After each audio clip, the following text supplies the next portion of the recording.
Faisons maintenant un survol des différents processus physiologiques associés à la cellule. Débutons avec la division cellulaire. Tu te rappelleras peut-être que la division cellulaire se fait de deux façons, donc la mitose qui est associée aux cellules en général et la méiose qui est associée aux cellules germinales uniquement. La mitose. La mitose est le processus de division cellulaire qui permet à une cellule mère de produire deux cellules filles génétiquement identiques. Ce processus est essentiel pour la croissance, la réparation et le remplacement des cellules de notre corps. La mitose se déroule en 4 étapes. L'interphase. Au début de la mitose, la cellule passe par une phase de préparation appelée interphase.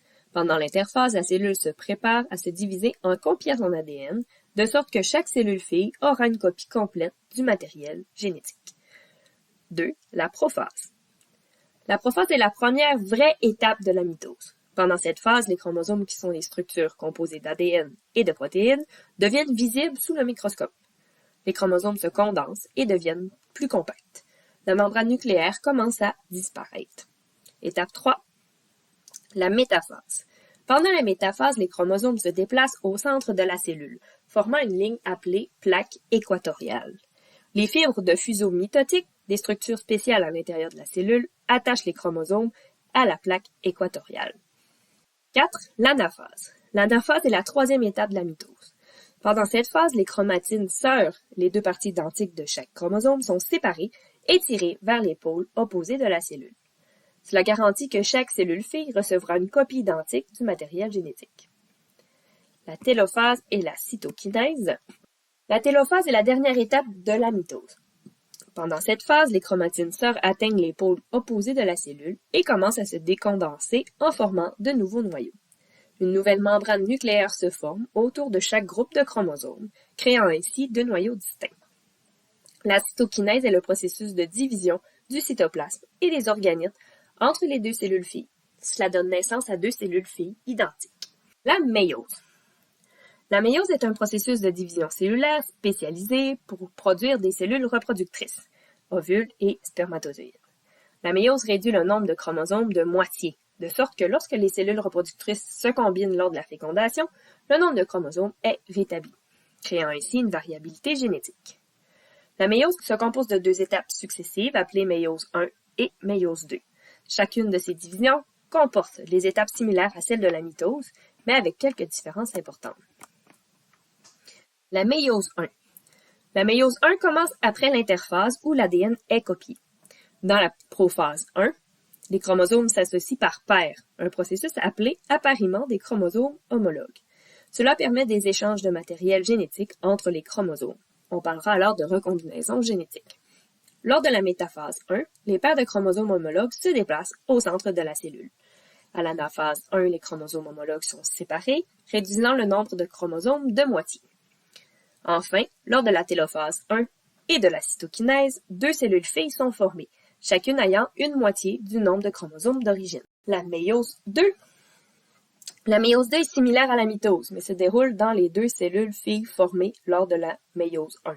Dans la méiose 2, les chromatines sœurs des chromosomes restants sont séparées. Cela produit finalement 4 cellules haploïdes contenant la moitié du nombre de chromosomes, chacune ayant une combinaison unique de gènes. Le transport de molécules. Il est possible de faire entrer ou sortir des molécules des cellules vers le milieu externe ou des organites vers l'intérieur de la. Le transport passif. Le transport passif, c'est la diffusion de certaines substances à travers la membrane sans qu'il n'y ait de dépense d'énergie. La cellule joue un rôle minime, sinon nul, dans le mouvement de ces particules. La quantité de molécules qui peut être transportée de manière passive est quand même limitée. La diffusion. Toutes les substances, liquides ou gazeuses, ont tendance à occuper tout l'espace mis à leur disposition. C'est une propriété propre de ces états de la matière. La substance qui se dirige d'un endroit de faible concentration vers un endroit de plus forte concentration est appelée la diffusion. Exemple, lorsque je mets une goutte d'encre dans l'eau, elle va se déplacer pour se diffuser dans le contenant d'eau au complet. La membrane cellulaire est sélectivement perméable. ou semi-perméable. Elle sélectionne ce qui entre ou qui sort de la cellule. Donc la diffusion simple, il y a plusieurs molécules qui peuvent traverser la membrane par diffusion simple en traversant directement la bicouche de phospholipides ou en empruntant des canaux protéiques. Le dioxygène, le dioxyde de carbone, le diazote, l'eau, les lipides et l'alcool sont des exemples de substances qui nécessitent peu ou pas d'énergie lors de la diffusion. On voit sur la figure les substances qui sont d'un côté de la membrane, avec le temps, vont s'équilibrer de part et d'autre de la membrane par diffusion simple. La diffusion facilitée, les molécules plus grandes ou chargées qui traversent la membrane avec l'aide de protéines de transport spécifiques. Il existe deux types principaux de protéines de transport pour la diffusion facilitée, les canaux ioniques et les transporteurs. Chacun des types de protéines de transport va avoir des molécules spécifiques pour permettre la traversée finalement de la membrane. L'osmose. L'osmose, c'est la diffusion de l'eau à travers une membrane à perméabilité sélective. C'est le déplacement de molécules d'eau d'un milieu moins concentré en soluté vers un milieu plus concentré en soluté. Ce déplacement s'effectue jusqu'à ce que les concentrations dans les deux milieux soient en équilibre, c'est-à-dire à la même concentration ou isotonique. Lorsqu'on place une cellule dans un milieu isotonique, la concentration de l'eau à l'extérieur de la cellule est égale à la concentration de l'eau à l'intérieur. La cellule ne fait donc aucun gain ni perte d'eau. C'est son milieu idéal. Si on la place dans un milieu hypertonique, c'est-à-dire que la concentration est plus élevée dans le milieu externe que dans la cellule, pour ramener la situation à l'équilibre, l'eau à l'intérieur de la cellule va sortir de celle-ci. C'est ce qu'on appelle le phénomène de plasmolyse. Il y a déshydratation de la cellule. L'eau va sortir de la cellule pour aller diluer le milieu externe. À l'inverse, lorsqu'on la place dans un milieu hypotonique, c'est-à-dire dans un milieu où la concentration en soluté est plus grande dans la cellule qu'à l'extérieur, pour rééquilibrer la situation, l'eau du milieu externe va entrer à l'intérieur de la cellule pour le diluer. On va voir la cellule qui va gonfler. Elle pourrait éventuellement même éclater si la concentration est trop importante. Le transport actif. Le transport actif requiert une dépense d'énergie de la part de la cellule. Ce déplacement de molécules au travers de la membrane peut se faire à l'encontre du gradient de concentration, donc de zone faible à zone élevée en soluté. Le transport actif primaire. Les protéines de pompage, telles que les pompes sodium-potassium, Na+K+, utilisent de l'énergie, souvent sous forme d'ATP, pour transporter des ions ou d'autres substances contre leur gradient de concentration. Ce qu'on voit sur la figure, donc ma pompe va brûler de l'énergie pour forcer, par exemple, le sodium à sortir de la cellule et à l'inverse, donc utiliser de l'énergie pour forcer le potassium à entrer à l'intérieur de la cellule. Ces mécanismes de transport actif sont essentiels pour certains processus cellulaires.